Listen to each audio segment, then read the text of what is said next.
கர்த்தர் நல்லவர், அவர் கிருபை என்றும் உள்ளது. எனக்கருமையான தேவஜனமே, இன்றைக்கு தேவனால் அருளப்படுகிற வார்த்தை, நீங்கள் நன்மை செய்து பாடுபடும் போது பொறுமையோடு சகித்தால் அதுவே தேவனுக்கு முன்பாக பிரிதியாயிருக்கும்.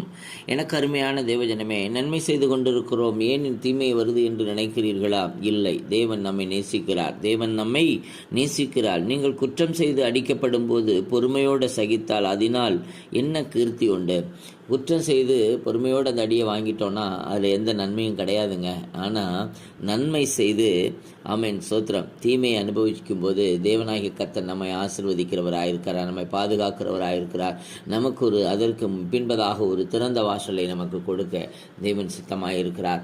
எனக்கு அருமையான தேவ பிள்ளைகளே, தேவனுக்கு அர்ப்பணியுங்கள். ஏனென்றால் நேசிக்கிறவர்களுக்கு துன்பம் வருங்க.